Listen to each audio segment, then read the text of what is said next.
Welcome everybody to episode 6 of the Association Marketing Show. I'm your host, Abhay Khurana, the CMO here at Feathr, and today I'm joined by John Loftis, Event Marketing Manager at the Association of Certified Fraud Examiners. John, thank you so much for being with us here today. Thanks, it's great to be here. So before jumping into some detailed questions, can you tell me a little bit about your personal and professional background, maybe how you got into the association world? I've been with the ACFE for almost 16 years. Back then, Austin wasn't really the bustling metropolis it is now. So it was, I had some specific requirements when I was looking for a job for a company or an organization that had a good mission, but also wanted to go into marketing. And I looked for a while and didn't really find what I was looking for, but did see a member services representative opportunity open up with the ACFE. Sat at the front desk, made coffee, put mail in mailboxes, and then answered phones. So that was my start, and then worked in product marketing, membership marketing, and now event marketing and virtual event everything basically right now. So. What does ACFE do? I mean, obviously some of it is in the name, but what are the industry that it serves and the kind of lineup of member services and resources and key events, et cetera, that you all put on and provide for your industry? So the Association of Certified Fraud Examiners, we have 85,000 members worldwide, and the industries are all over the place and professions. But the main mission for everyone is typically our members are involved in finding fraud or preventing fraud in some way. We also do a report every 2 years called the Report to the Nations, where we survey our members and find out more about fraud and release this, 45 or 50 page report about what is happening in fraud. And, those stats are used all over the place. You'll see the Wall Street Journal and other major publications will quote those in a lot of articles because it's the best research out there on how much fraud is actually happening. It touches everybody, it seems like. There's the professional side of it, but fraud affects or has the potential to affect literally everybody these days. So it seems to have general public interest as well. Talk to me a little bit about your typical event lineup, obviously pre-COVID, and you've mentioned some of these other really key member benefits and programs. 15 years at one organization, especially in these days, is somewhat rare. Would you attribute that mostly to ACFE kind of being responsive and giving you more and more opportunities as you've become kind of ripe for them? Yeah, totally. Like I've had the opportunity to continue to move up, and I think our executives were willing to give me opportunities in times where I wasn't exactly qualified from an experience standpoint. My move into product marketing actually happened when our product marketing manager left. I was still in member services and our annual conference was 2 months away. So they gave me an opportunity to run our bookstore at the event. And while I was still in member services, so kind of running the special project while also doing my main job. And I did so well at that they created a new position for me to move into marketing after that was all over with. So as I've kind of grown with the organization, they've been very responsive and kind of making sure that I had a path to continue to grow, which has been amazing. What did your typical event lineup look like, given your specialization in event marketing? How many events were you responsible for, marketing and helping to support in a typical year before 2020? So we would do 40 to 50 in-person events a year. And the format ranged from, 2-day deep dive trainings into a specific topic, into one-day summits, and then our conferences where we have conferences across the world. There are different tracks, different sessions kind of broken up, and to our largest one being our global conference that happens every year in the summer, and it has usually like 100 plus sessions. The attendees were about 3,500 attendees, and it was our global conference, so we'd have people from the US, but then also I think that last year or 2 years ago, we had 80 different countries represented at our conference. So that's our kind of our milestone conference. Before we get into 2020 and then carrying into 2021, the whole virtual event pivot and all of the work that's gone into that and everything that you've learned about that, you were in the unique position going into COVID land that you had been doing virtual events for some amount of time, and so therefore had a little bit of a background, a little bit of experience working with virtual events and all of the production challenges that come along with that, and figuring all of that out. So how long before 2020 were you and ACFE running hybrid events? We did our annual conference started in 2016 as a hybrid option. We've done webinars since like 2006. Yeah. So yeah, it was pretty much one per year, and that was our big conference. Right. Okay. So COVID hits March at March-ish, it becomes abundantly clear to everybody that live events are not going to be happening anytime soon, practically anywhere in the world. And you were in the unique position that you had a live event coming up in a matter of weeks. So talk to me about how you quick pivoted to make that European event, which was in late March, I believe, how you were able to pull that off and take that virtual so quickly. And then briefly kind of what happened for the rest of the year. Yeah, that was so people kind of joke that 2020 felt like 5 years long, and it really does, looking back. Like, it's hard to believe it's only been a year. But for our Euro conference, yeah, we had 3 weeks to pivot from in-person to virtual, and 3 weeks isn't a whole lot to do much of anything. So we kind of looked at the technology we use currently for our webinars and some of the other things we do, or self-studies, and just figured out a way to use our existing technology to deliver that conference as best we could. So it was almost like we did a bunch of mini webinars versus using a whole virtual event platform, and then we just kind of brought it all together with a landing page that kind of linked off to each of the sessions. So it wasn't ideal, but it worked on the time that we had to do that. Right.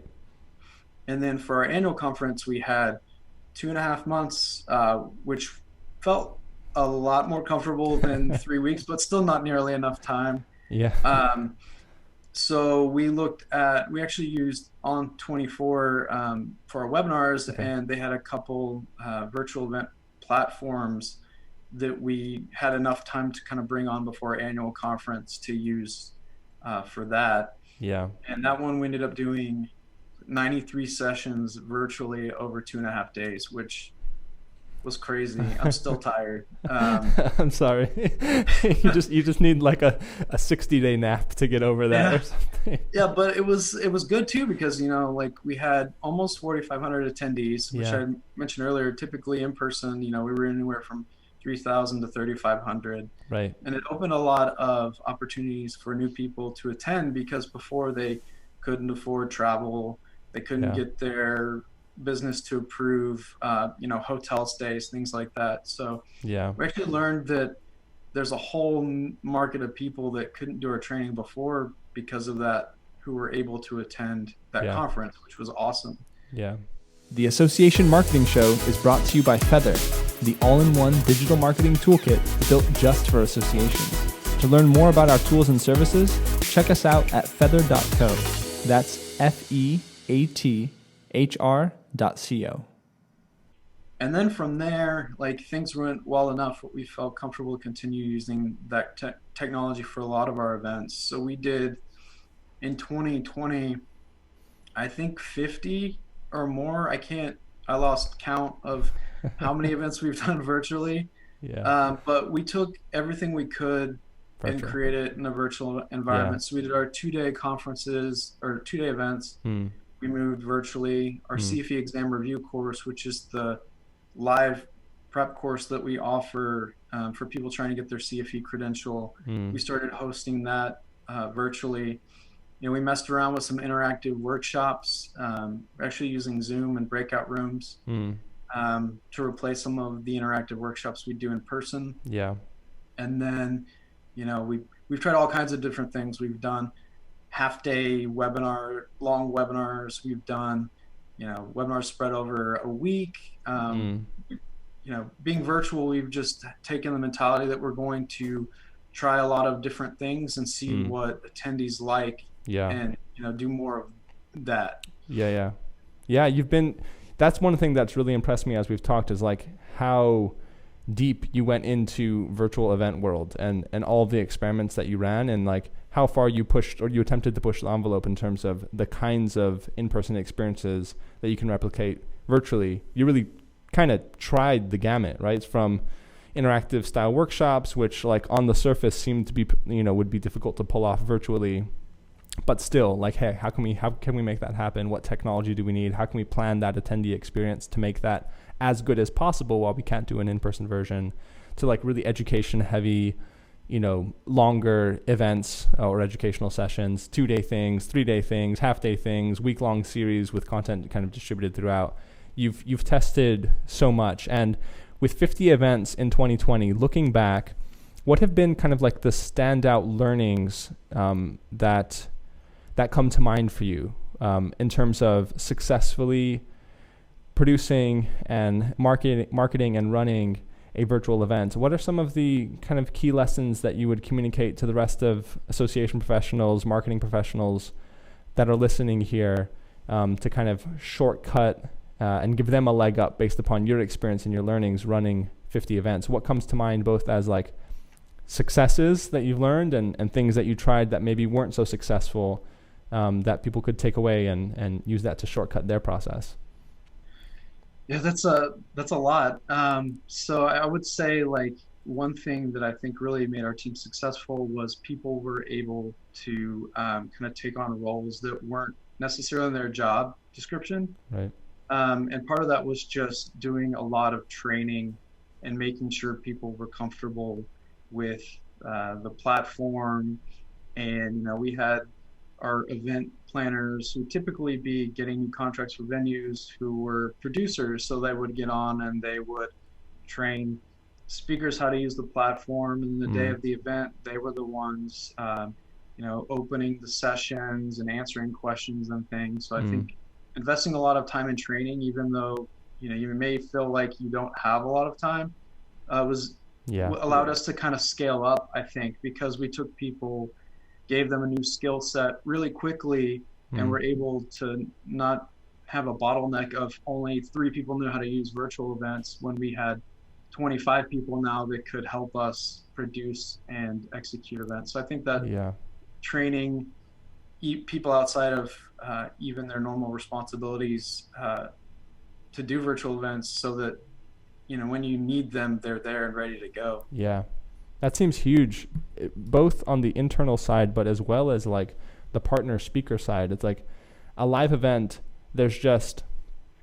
You're in person doing your thing. It's like, it's natural, right?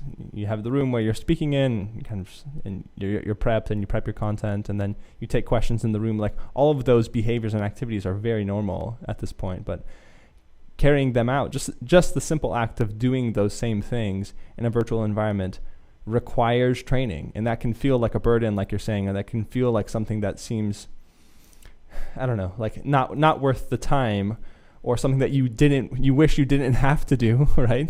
With a live event, that is of course much less needed, but you have to build the foundation. You have to make sure everybody's comfortable with the technology, comfortable with the video and the audio, and that's just a new layer of responsibility that we have to successfully pull off virtual events these days. Exactly. Yeah. I think another thing that really kind of made us successful is just the mentality of the team towards like being open to trying new things, potentially failing, or, getting that feedback of, this event really wasn't what I thought it would be, or I really didn't like this thing. Being able to learn from that and kind of have that growth mindset of like, okay, so that thing we tried didn't really work, let's try something different, and some of these things we're learning, like one of our events, we shortened lunch to like 15 minutes so we could shorten the day. And feedback wasn't great. People were like, I need my 30 minutes, I need my hour, I got to answer my emails in between sessions. So, just being flexible and open, I guess having thick skin a little bit to kind of take that constructive feedback and improve your events as you go. There's more flexibility virtually. And then the other thing we're learning is like, as much as people want to push this online networking, there's a large, at least for our audience, a large majority of people don't want to be on camera. They don't necessarily want to network. A lot of them are just coming for education. So like, your audience may not want to sit in a virtual happy hour networking reception after training. Like, Yeah. we've had a couple of those where we show up and, there aren't a whole lot of people there. And it's like, well, maybe there's just not the demand for that we thought there would be. Like, we sit on Zoom and Teams calls all day, and maybe by the time they're done, they don't want that, like, Yeah. I don't know. We've seen that some as well. We're obviously not producing virtual events. We're working with a lot of associations and event organizers who are, and we've also sponsored a dozen plus virtual events and participated in them over the last 6 months. And that's been a theme that we've noticed as well, is it's much more difficult to pull off virtual networking. Partially, I think that's technology based, but I think also part of that is just audience appetite, right? It's like, yeah, like you're saying, especially when it's towards the end of the day, people have been at home in their chairs on Zoom with the screen in their face, feeling a little bit tired probably, and an end of the day kind of virtual networking experience, which is not that great anyways, especially compared to live, where you have, all of the full kind of live networking experience. That's not super compelling. The other thing that I think might be underlying that a little bit is that when somebody's at a live event and they've traveled and they've booked lodging to be at that live event, like, that's all they're doing. You're not competing with other options of ways that they can spend their time. Like, I remember this, attending all kinds of events before 2020. I was at that place for 2 nights and 3 days, and all I was doing was participating in the event. So I had nothing else to do at 5 o'clock when there was a networking happy hour. Even if I wasn't that into it, like, that was the best thing I could do with my time. And so I would go, not because I was super jazzed about that as a kind of experience format as an attendee, but just because I was there, I traveled there, I didn't have anything else to do really. And so I think that one of maybe like the hidden benefits of going virtual is like participation is much more voluntary. And attendees, through their participation, are probably giving you feedback about what kind of experiences they prefer and don't prefer in general, not even just in a virtual environment. Whereas like with live events, maybe if you're an event organizer or you're part of the team, you go to the networking happy hour at the end of the day and you see a bunch of people there, and that's assigned to you that, oh, this is good, we should keep this for next year. Whereas actually there might not be so much interest and appetite for that from a attendee driven standpoint, but they're kind of just going with the flow because that's what they're there to do. You know what I'm saying? Yeah, totally. Yeah. I think there's also that expectation of, you're a virtual event, you're still available, right?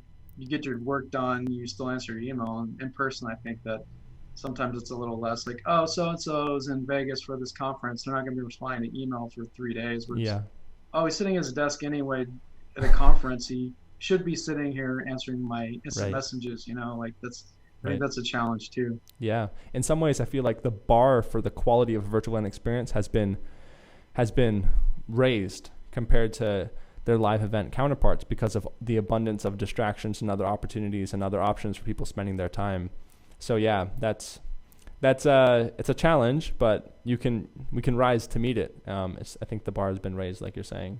That's cool. So ending the year, maybe some of the later events that you pulled off in the year, apart from this kind of networking insight and lunch break time being important for people to kind of, break and refresh to come back for an afternoon session, for example, what are some of the things that really changed for you and for your team between how you ran events early on in COVID to how you pulled them off in December? Kind of what I'm getting at is like, what did you learn in that time that translated into practical changes, and how you pulled off the production and the promotion of your events? So the first couple were just, how are we going to do this? How do we get this done? And, it was very like just figuring it out as we were going. But, after we were pretty heavy with virtual events through November, in December, we kind of sat down and came up with some SOPs for what we were doing and actually writing down like, this is how we do this and this is how we do that. And here's a timeline typically for what a virtual event looks like, So we were way more organized and it was less reactive and more proactive to a virtual event, which was a nice change to be able to say like, by this date, we're doing all of our tech calls with speakers, and by this date, we should have all our slides in. And I think it took a lot of the stress away that we were having with virtual events, just because, we really were just trying to survive for Yeah. the most part. And then Right. now we're just trying to, make these manageable long term, because, I don't think virtual events are going anywhere anytime soon. Yeah. Could you elaborate on those SOPs a little bit? Like, basically, like, if somebody listening is trying to get to that place of having standard operating procedures for putting on virtual events, what are like the main things in those SOPs that you consider to be most critical for, like successfully producing and promoting a virtual event? Like, what are the key timelines that need to happen on time? You mentioned tech prep calls with speakers. You mentioned having slides in for any presentations. Are there any kind of like other really big rocks that are like the key deadlines and milestones within your SOP docs? So part of it is a focus on the technical side of like just setting things up. So we did a lot of SOPs on the tech setup. Yeah. Like um, we talked through a little bit earlier about like trying to scale your staff, and we created SOPs for the tech part so that anybody can go in and set up a webinar or a virtual event. So we're not just waiting on one person to do that. Yeah. And then from like a production standpoint, typically we would do a tech call with a speaker about a week before, just to go through the platform and show them what it looks like and the functionality of those things. And then we would have, for certain speakers, a second content call. And a lot of times that's more your keynote speakers or panels where you actually walk through the session and what they're going to cover. And then we would do some of the setup work would be done in that time, and we would have our internal like producer training calls. So any of our producers for an event, we would get on and go, here's the platform and here's how you use it. Yeah. Here are things to check for, to make sure on day of, like make sure the link to the slides that's on the page actually goes to the right slides, and like some of the QA checklists Yeah. for that. Right. So I would say like just thinking through your process, because my SOP is not necessarily going to work for everybody else, but thinking through your process of your event Right. and the things that could possibly go wrong, and then try and plan to mitigate those things. That's why we do tech calls in advance. Our European conference, we did a lot of sessions and had a lot of issues with internet, where I think if we had been able to have a week to do tech calls in advance, we could have caught some of those things. Gotcha. And we also have our speakers log in an hour before their session, because a lot can change between a tech call and the session, in terms of like just their quality of internet or anything like that. So, for our first conference, people would show up 10 minutes before their session, and we would scramble to get their cameras working and make sure their audio was good. Yeah. Where for, now it's like an hour before a conference session starts, we have the speaker on, and sometimes it's awkward that we're just sitting there, when everything works, it's great. But when it doesn't, we've had sessions that have gone down to a minute before the session begins, and it's taken us that long to figure out like, oh, they're on 5G, we need to switch them back to a regular network, or maybe we need to restart their router or their computer or whatever. So like having that hour makes a big difference, because there's a lot of things you can troubleshoot that might not be working. Yeah, totally. Let me ask you about the marketing and the promotion. How has that gone, especially in a world where 50 virtual events in 9 months ish, right? That's a lot. You have probably at any given time multiple virtual events that are in like the promotion cycle, so to speak, that you're promoting. And so that can be a challenge sometimes. How do you make sure that the right people are getting the right messages, maybe not confused by all the different options that are available to them? So talk to me about how the marketing has gone, how you've adjusted your marketing strategy, what channels that you use for promoting these virtual events, and some of the challenges that have come up, and how you've tackled them from a marketing and from a comms standpoint. Yes, it's definitely challenging, because when you have a virtual event, like your only restriction almost becomes the time zone. And even then, we've seen people from across the world attend events live where they're up at 1 a.m.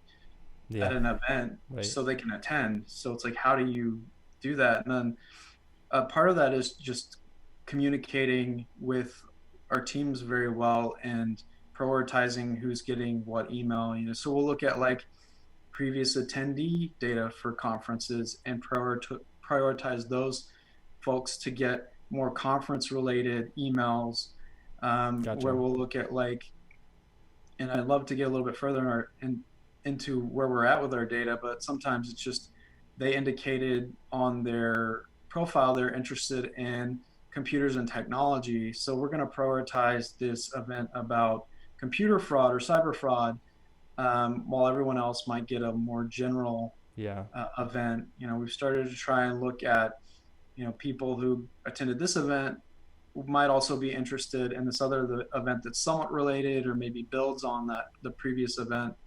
And then, when we're sending 3 or 4 emails a day, making sure we have a rule that people only get 1 per day. So making sure that we prioritize who gets what just by, looking at data and then communicating internally to make sure that we're sending the right message to the right people. Yeah.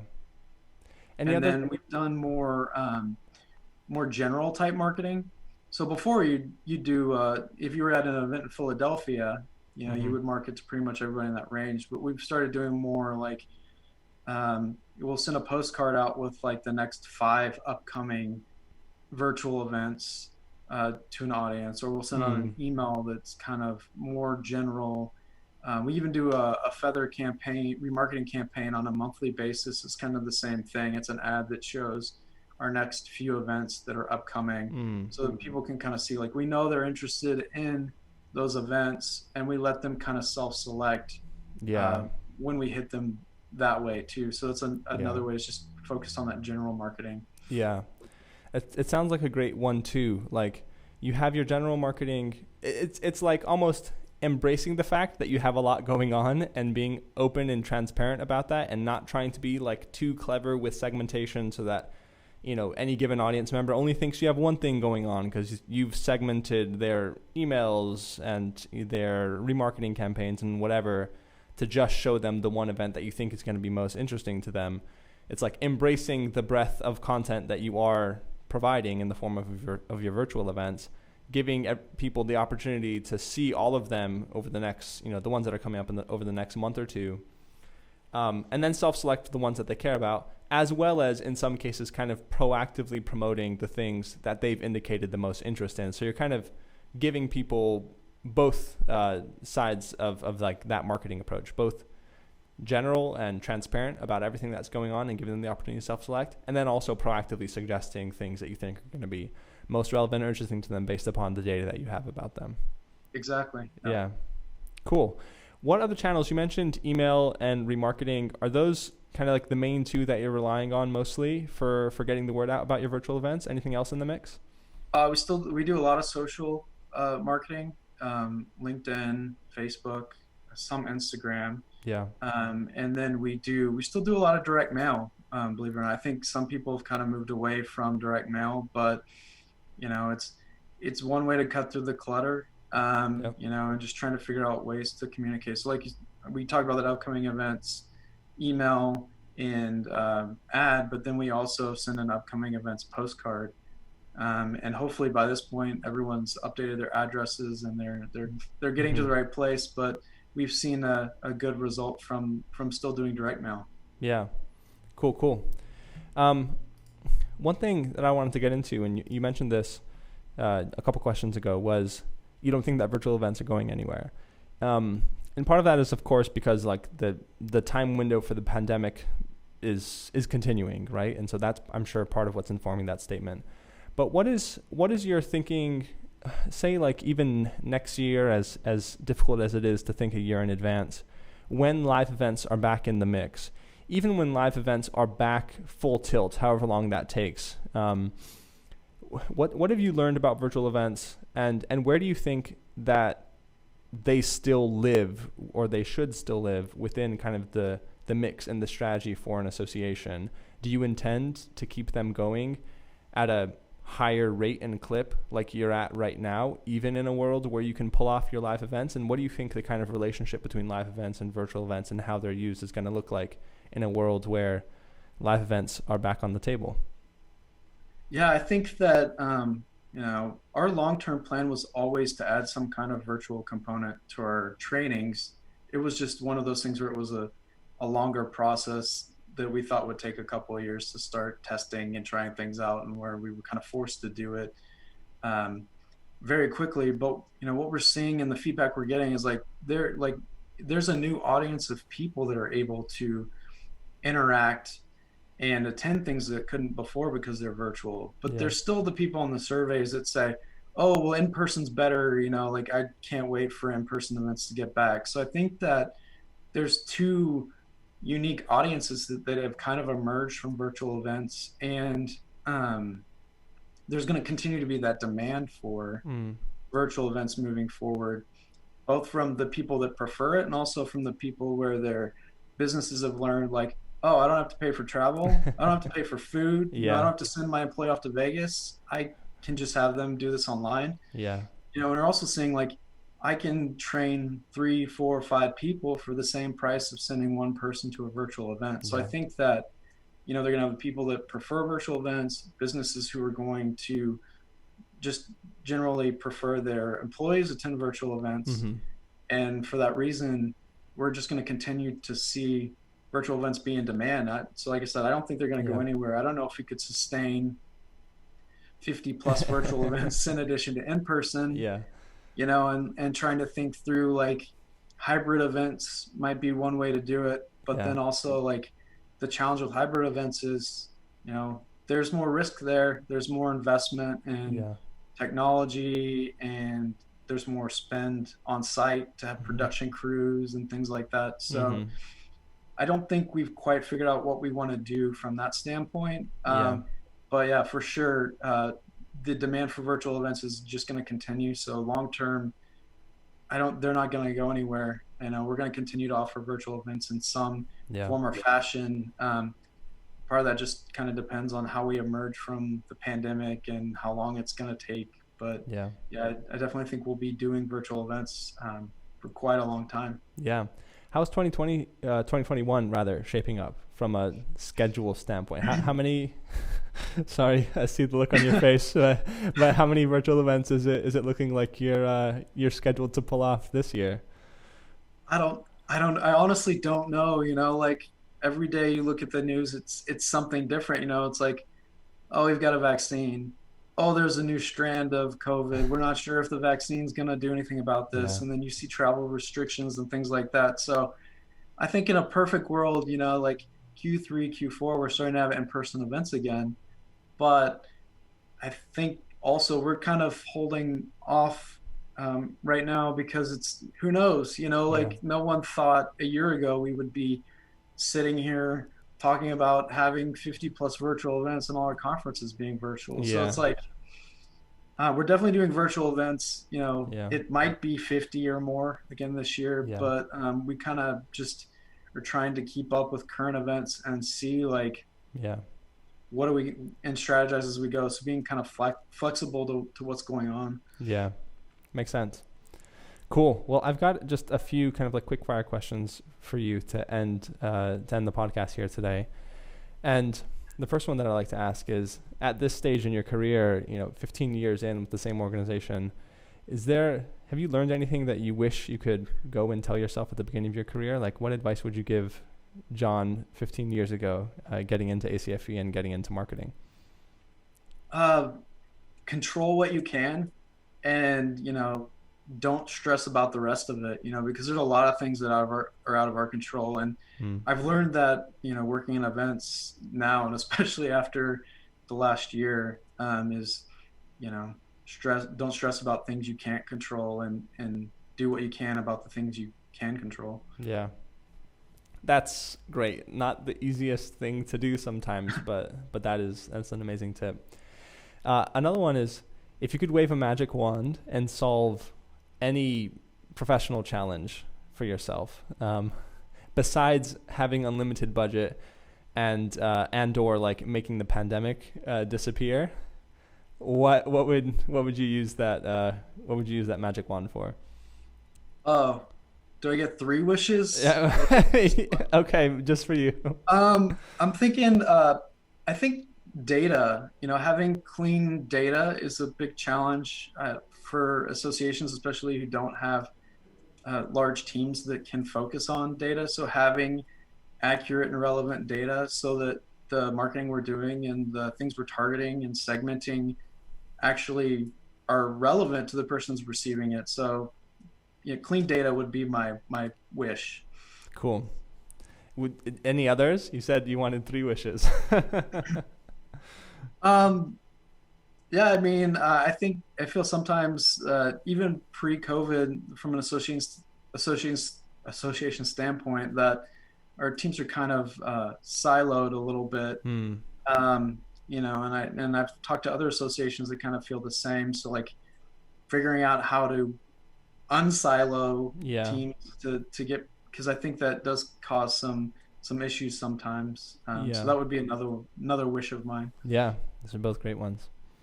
Cool. Well, John, thank you so much for joining and dropping all this experience on us of running 50 plus virtual events in 2020. It's been super useful just to kind of like peel back the curtain on your processes. Sounds like a lot of it is being diligent about the fundamentals and about the basics and making sure everybody knows what's going on and there's good communication and things are done well in advance to pull things off successfully.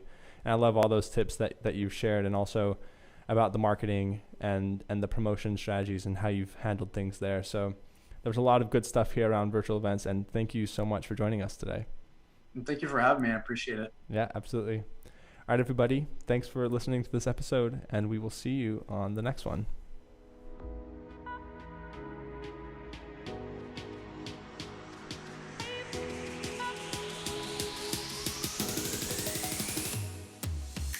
The Association Marketing Show is brought to you by Feathr, the all-in-one digital marketing toolkit built just for associations. Today, more than 800 associations use Feathr to power the digital marketing for all of their key programs, like virtual events, membership campaigns, continuing education, and more. To learn more about our technology and do-it-for-you implementation services, check us out at feathr.co. That's feathr.co. And if you've got feedback about the show or would like to join as a guest, shoot us an email at podcast@feathr.co. See you on the next one.